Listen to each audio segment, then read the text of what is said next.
પોતાનું આત્મસન્માન એ દરેકને વહાલું હોય છે અને આત્મસન્માન પર જ્યારે સતત પ્રહારો થાય તો તે કોઈ ચલાવી લે નહીં। અત્યારે ગુજરાતના રાજકારણમાં એક મુદ્દો ખૂબ જ ચર્ચામાં છે અને તે છે આમ આદમી પાર્ટીના નેતા ચૈતર વસાવાને જે પ્રકારે જેલમાં બંધ કરવામાં આવ્યા। સમગ્ર આદિવાસી સમાજમાં ભારે આક્રોશ છે અને તેને કારણે કેટલાક આદિવાસી સમાજના જે લોકો જે છે એ જમીની સ્તરે ઉગ્ર વિરોધ પ્રદર્શન અને આંદોલનો કરી રહ્યા છે। સાથે જ સોશિયલ મીડિયામાં પણ ચૈતર વસાવાને સમર્થન આપતી પોસ્ટ મૂકી રહ્યા છે। ત્યારે આ બધા વચ્ચે ઘટના એવી બની કે જ્યાં આદિવાસી સમાજના એ લોકો કે જે ચૈતર વસાવાને પોતાનું સમર્થન જાહેર કરી રહ્યા હતા ત્યારે અમુક તત્વો દ્વારા તેમને ક્યાંક નક્સલવાદી ગણાવી દેવામાં આવ્યા અને તેમનું આ પ્રકારે સોશિયલ મીડિયામાં જ અપમાન કરવામાં આવી રહ્યું છે। આ સમગ્ર વાતને લઈને હવે ઝઘડિયામાં આમ આદમી પાર્ટીના નેતા સંદીપ વસાવા જે છે તે મેદાને આવ્યા છે। શું છે આખી ઘટના તેની વાત કરીશું આ વિડીયોમાં। નમસ્કાર, નિર્ભય ન્યૂઝમાં આપની સાથે હું મયુરી। આપણા રાજ્યમાં જ્યારે આદિવાસીઓના પ્રશ્નોની ચર્ચા થાય છે, જ્યારે તેમની સમસ્યાઓની ચર્ચા થાય છે, તેમના નેતાઓની જ્યારે ચર્ચા થાય છે તો એ ફક્ત એટલા માટે ન થવી જોઈએ કેમ કે આદિવાસી સમાજના લોકો જે છે એ ગુજરાતના રાજકારણની એક મજબૂત વોટ બેંક છે, પણ એટલા માટે પણ થવી જોઈએ કે જે રીતે અન્ય સમાજના લોકો ગુજરાતમાં સન્માનપૂર્વક જીવે છે એટલા જ સન્માનપૂર્વક રીતે આદિવાસીઓને પણ જીવવાનો અધિકાર છે। અત્યારે ચૈતર વસાવા જે પ્રકારે જેલમાં બંધ છે તેને લઈને આદિવાસી સમાજના લોકો જે છે તેમના સમર્થનમાં પોસ્ટ મૂકી રહ્યા છે। સોશિયલ મીડિયામાં દરેક પ્લેટફોર્મ ઉપર આદિવાસી સમાજના લોકો પોતાની અભિવ્યક્તિ કરી રહ્યા છે કે કઈ રીતે તેમના જળ જંગલ જમીનના પ્રશ્નોને વાચા આપતા નેતા સાથે અન્યાય થઈ રહ્યો છે।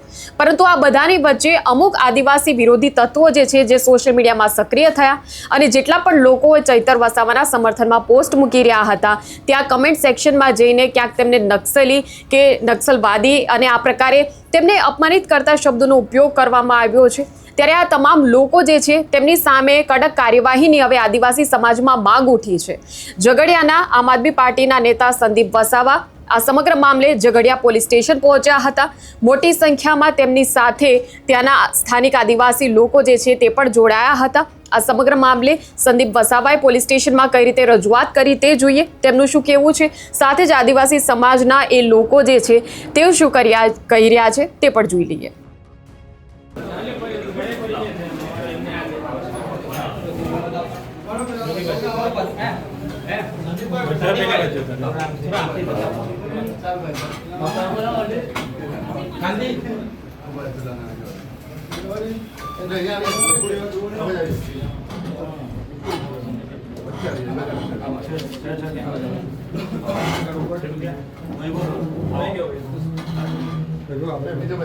जी सर, नमस्ते। सोशल मीडिया पर ઝઘડિયાના કરણસિંહ પરમાર દ્વારા આદિવાસી સમાજ અને ક્ષત્રિય સમાજ વચ્ચે વૈમનસ્ય ઊભું થાય એવી રીતના અમારા ધારાસભ્ય ચૈત્રભાઈ વસાવા અને આદિવાસી સમાજ વિશે નક્સલી છે એવી રીતના ટિપ્પણી કરેલી છે ને એ રીતે આ વિસ્તારની શાંતિ દોડવાનો પ્રયત્ન કર્યો છે। વર્ષોથી આ વિસ્તાર બધા જ સમાજો સાથે હળીમળીને રહે છે, શાંતિથી રહે છે। આર્ટિકલ 244(1) અંતર્ગત અમે સૌ આદિવાસી વિસ્તારમાં આવીએ છીએ, પરંતુ આવા જે અસામાજિક તત્વો છે એ વારંવાર આવી રીતના શાંતિ દોડવાનો પ્રયત્ન કરી રહ્યા છે, જેથી અમારી માંગણી છે કે આ ઇસમ વિરુદ્ધ atrocity act 31R 31U IT act 2000ની જે કલમ છે 67 એનું પણ ઉલ્લંઘન કર્યું છે। BNSની કલમ 196, 352 અને 396નું પણ ઉલ્લંઘન કર્યું છે। તો ત્વરિત ધોરણે જે નવા સુધારા છે એટ્રોસિટી એક્ટમાં 18A(1)A પ્રમાણે કોઈ પણ જાતની પ્રાઇમરી તપાસ વિના આની ત્વરિત ધરપકડ કરવામાં આવે અને બંધ બેસતો દાખલો સમાજમાં બેસાડવામાં આવે, જેથી કાલ ઉઠીને બીજો કોઈ આવું અસામાજિક તત્વ શાંતિ દોડવાનો પ્રયત્ન ન કરશે। આ અમારી રજૂઆત છે। ને આમાં લખેલું પણ છે સાહેબ કે કાયદાના દાયરામાં રહીને એના પર જો FIR નહીં નોંધાય તો આ તો માત્ર આગેવાનો આવેલા છે, આવનાર દિવસોમાં આખો આદિવાસી સમાજ આના માટે ભેગો થશે। તો અમને તમારા પર વિશ્વાસ છે, તમને અમે રિક્વેસ્ટ કરીએ છીએ કે તમે કાયદાના અનુસંધાનમાં રહી અને જે પણ આની પર કલમો લાગે છે એ પ્રમાણે FIR દર્જ કરો। ઝઘડિયાની અંદર બધા જ ભાઈચારાથી રહે છે। અત્યાર સુધી એવું કંઈ બન્યું નથી। આજ દિવસ સુધી ઝઘડિયામાં આવો કોઈ વિવાદ ઊભો બી નહીં થયો, પણ આ માણસે જે નક્સલવાદી જે કીધા છે ઝઘડિયામાં આજ સુધી એવા કોઈ અમારા આદિવાસી સમાજે કોઈ દિવસે કોઈ પ્રાઇવેટ પ્રોપર્ટીને નુકસાન નથી પહોંચાડ્યું સાહેબ, કે નથી સરકારી સંપત્તિને પહોંચાડ્યું, કે નથી એને ખુદ એને પર બી કોઈ એ આદિવાસીઓ પર જ એનું આખું બધું ચલાવે છે। છતાં બી એ માણસે આખું ઝઘડિયાનું ને આખા વિસ્તારનું શાંતિ દોડવાનું કામ કર્યું સાહેબ। અમને તમારી પર એક સારા અધિકારી તરીકે બીજું કઈ નહીં સાહેબ, આ તો છે ને શાંતિ ભંગ થાય અને આ તમે એક દાખલો બેસાડો જેથી આવી રીતના ભવિષ્યમાં કોઈ બીજો આવો કિસ્સો ના થાય અને અહીંયા ગાડીનું વાતાવરણ ના બને, કારણ કે અહીંયા દરેક સમાજ સાથે બધા હળી મળીને રહે છે. ના આપણી રજૂઆત છે તો ચોક્કસ જે રજૂઆતો વંચાને લઈને જે કાયદેસરની કાર્યવાહી તરફ મુશ્કેલ કરશે. સાહેબ આ પ્રથમ દર્શનીય ગુનો બને છે, એના પુરાવા સામેલ જ છે, એટલે સાહેબ કડકમાં કડક કાર્યવાહી કરવી અમારી માંગ છે. આપણી રજૂઆત પૂરેપૂરી ધ્યાને લેવામાં આવશે. બિલકુલ sir. Thank you. Sir receive okay start. જય આદિવાસી, જય જોહાર, જય ભારત. આજે અમે સૌ ઝઘડિયા તાલુકાના સામાજિક આગેવાનો સામાજિક રીતે અહીંયા ઝઘડિયા બિરસા ચોકે ભેગા થયા છે. બાબત એ હતી કે ઝઘડિયાના જ એક કરણસિંહ પરમાર દ્વારા આદિવાસી સમાજ પર અને આદિવાસી સમાજના જે નેતા છે ચૈતર વસાવા પર ટિપ્પણી કરવામાં આવેલી હતી કે આદિવાસી સમાજને નક્સલી ગઈ અને આદિવાસી સમાજના જે નેતા છે એને પાપનો ગળો ભરાઈ ગયો છે અને જેલમાં જવું પડે અને આવા ન શોભે એવું અશોભનીય વર્તન ફેસબુકના માધ્યમથી કરવામાં આવેલું હતું. અમે આદિવાસી સમાજના લોકો વર્ષોથી આર્ટિકલ 244(1) અંતર્ગત અહીંયા આદિવાસી વિસ્તારમાં વર્ષોથી રહીએ છીએ.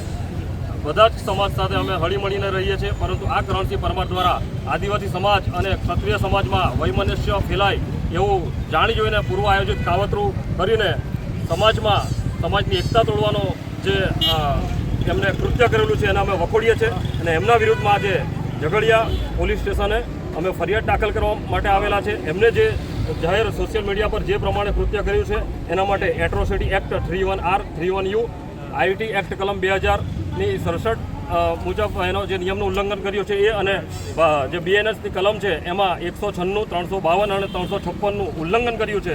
તો એ પ્રમાણે કાયદાકીય રીતે એમના પર સત્તાવાર એફઆઈઆર કરવામાં આવે. જો પોલીસ આમાં ગંભીરતા નહીં લે અને એમના પર જો કોઈ એફઆઈઆર દાખલ નહીં કરે તો આવનાર દિવસોમાં મોટી સંખ્યામાં ઝઘડિયા તાલુકામાં સમસ્ત આદિવાસી સમાજના લોકો ભેગા થશે.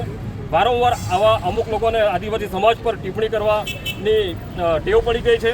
ખરેખર આવા લોકોને અંકુશમાં લેવાની જરૂર છે, જેથી આ વિસ્તારમાં વસતા લોકો વચ્ચે શાંતિ અને સલામતી સ્થપાઈ રહે. પરંતુ આવા અમુક તત્વો આ વિસ્તારની શાંતિ દોડવાનો પ્રયત્ન કરી રહ્યા છે, જેથી આ ખૂબ જ જરૂરી છે કે આવા તત્વો પર તાત્કાલિક ધોરણે કાયદાકીય ધોરણે કાનૂની પગલાં લેવામાં આવે અને સત્તાવાર એફઆઈઆર કરવામાં આવે. તો જે રીતે તમે જોયું કે અત્યારે સમગ્ર ગુજરાતમાં આદિવાસીઓ ચર્ચાનો વિષય એટલા માટે બન્યા છે કેમ કે ચૈતર વસાવા જ એકમાત્ર એવા નેતા હતા કે જે તેમની સમસ્યાઓ માટે કામ કરતા હતા અને ફક્ત આજકાલથી નહીં પરંતુ ઘણા વર્ષોથી ઘણા સમયથી તેઓ આદિવાસીઓના પ્રશ્નો માટે સક્રિય હતા અને સરકારને જગાડવાનું કામ કરતા હતા. પરંતુ હવે જ્યારે ચૈતર વસાવા જે છે તે અત્યારે જેલમાં બંધ છે ત્યારે આવા આદિવાસી સમાજના લોકો જે છે પોતાની રીતે પ્રયત્નો કરી રહ્યા છે, વિરોધ બતાવી રહ્યા છે, પોતાની એકતા બતાવવાનો પણ પ્રયાસ કરી રહ્યા છે. ત્યારે આ સમગ્ર વાતને લઈને હવે સોશિયલ મીડિયાની અંદર જ્યારે આદિવાસી સમાજના લોકો એક પ્રકારે ટ્રોલિંગનો શિકાર થઈ રહ્યા છે, સમગ્ર વાતને લઈને હવે પોલીસ દ્વારા શું કાર્યવાહી કરવામાં આવે છે તે જોવાનું રહેશે. ત્યારે આ મુદ્દે તમારું શું કહેવું છે? શા માટે દેશમાં આદિવાસી સમાજના લોકો સાથે સતત અન્યાય થઈ રહ્યો છે અને શું સોશિયલ મીડિયા એક નવું માધ્યમ છે આદિવાસી સમાજના લોકોને અપમાનિત કરવાનું? અને જો આવું હોય તો શું કાર્યવાહી થવી જોઈએ? જણાવો તમારા વિચારો અમારા કમેન્ટ સેક્શનમાં. આ પ્રકારના વિડીયો માટે આપ જોતા રહો નિર્ભય ન્યૂઝ. અમારી ચેનલને લાઇક, શેર અને સબસ્ક્રાઇબ કરવાનું ભૂલશો નહીં. નમસ્કાર.